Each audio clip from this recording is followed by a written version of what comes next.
Hey guys, so I'm just about to take a 4-day, 55-kilometer trip through Algonquin Park. It's going to be pretty sweet. Before I go, I wanted to show you guys the minutia of my canoe camping gear. Maybe you haven't been before, maybe you're thinking of going, you want to know what to bring. This might help, it might not. Anyways, last time I went, my bag weighed 50 pounds, so that was a lot, and I'm gonna do my best to sort of slim down and sort of bring it down to a more reasonable weight where my knees aren't buckling under the weight of my pack and the canoe. So I'm going to take you through basically everything, starting with clothing. We got a bag for my clothes. I've got some socks and underwear, a balaclava, base layer. Again, it's going to be August. It's not going to be particularly cold out, but you know, they don't weigh very much, and I've never regretted bringing them. These are some convertible North Face pants. I've got a synthetic North Face t-shirt there. I've also got a long sleeve Wind River shirt. I've never worn that before, but I tried Wind River's. They have some duck boots for a colder trip that I've taken, and I like them so much that I figured I'd try out some of their clothing as well. Swimsuit, it's going to be warm. I'm going to be enjoying the nice water and doing some swimming. We've got some gloves here, just some thin gloves. Again, not likely that I'm going to use them, but they're light, so it doesn't really matter. These are some work gloves, highly recommended if you're going to be chopping wood, firewood, all that stuff. This is going to be my footwear. We've got some Keen water sandals. I've never used these on a trip before, but we're gonna see how it goes. I like that the sole is made out of like this rubbery plastic, so the water's gonna lap off of that pretty easily. Just some Morel hiking shoes. These are really heavy, considering they're gonna be in my pack most of the time. These are just gonna be camp shoes. I'm seriously considering just buying some like super ultralight like basketball shoes or something like that for wearing around camp, but I don't know. I haven't figured that out yet. For rain gear, again, it's going to be August, so I'm thinking I do have like an actual rain jacket, but that thing is pretty heavy. It's not a summer rain jacket. I don't really feel like going out to buy a rain jacket for this time of year because I know that it's probably going to be pretty good weather. Worst case scenario, if it's going to be like 5 days of rain, I'll take this.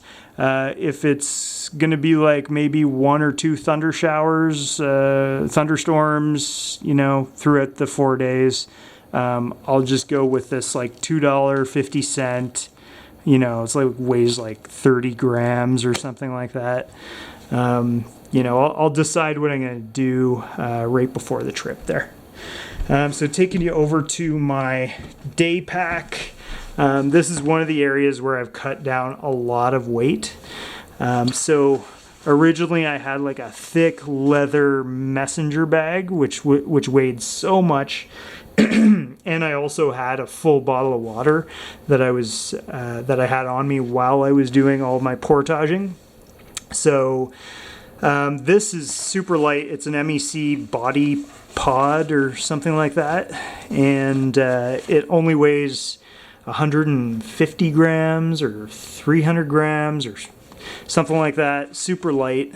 And to help save a bunch of weight, I'm not portaging any water. I will be using this for the first time. We'll see how it works. It's a Katadyn Be Free. Yeah, we're gonna see how that works, but worst case scenario, I have a friend that's coming with a Grail, so I can always bum off of him. Fire steel. ultralight knife. Last time I brought like a hunting knife, and it was just like 10 times heavier than it needed to be, and I maybe used it like once or twice. So just a tiny little pocket knife. That's all I'm doing this time. Bug net for over my head. Don't know that I'm going to need it. It's August, so it's not peak bug season anymore, but it's super light, super cheap, and why not? Off bug spray. It's in, you know, a tiny little bottle. Really less is always more. I've found that like if you're bringing anything, you're only going to use like 25% of this bottle, so you might as well bring the smallest bottle you can possibly find. Same thing for sunscreen, 60 FPS. Is there any other kind? Outdoor research, ball cap thing. Not sure how I feel about that. It's a little small for my head, but whatever. So we've got a battery pack.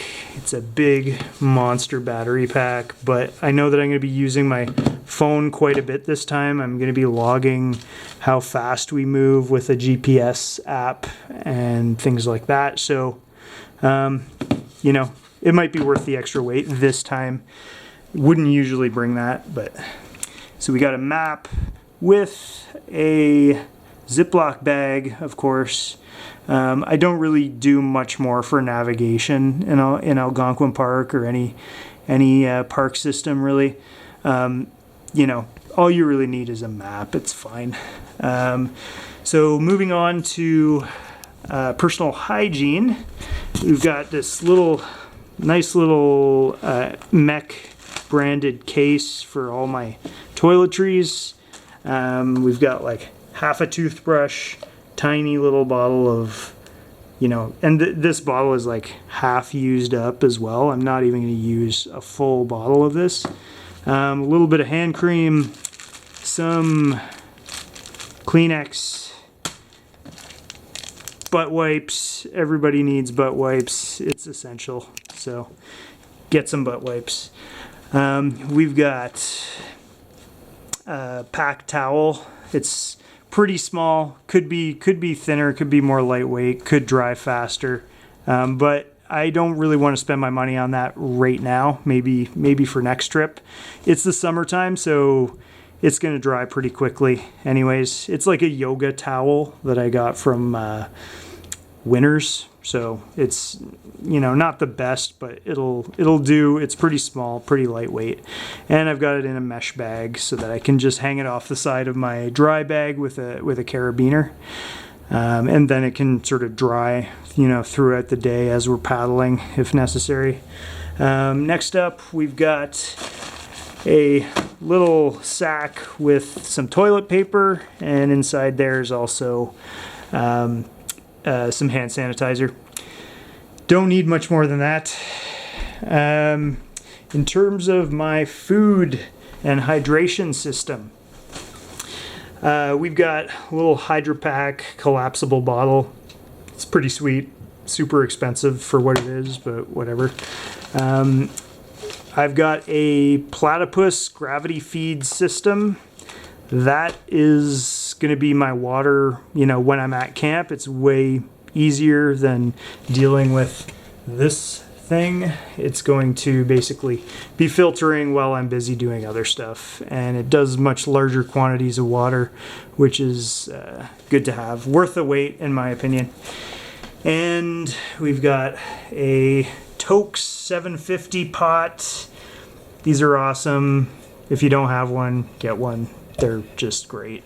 I'm going with the BRS 9000 for my my stove. With just one of these things of fuel ought to do the trick. I think eventually I am going to switch over to a twig stove, but for now, you know, just one of these. It's super light, fits in there. It should serve its purpose just fine.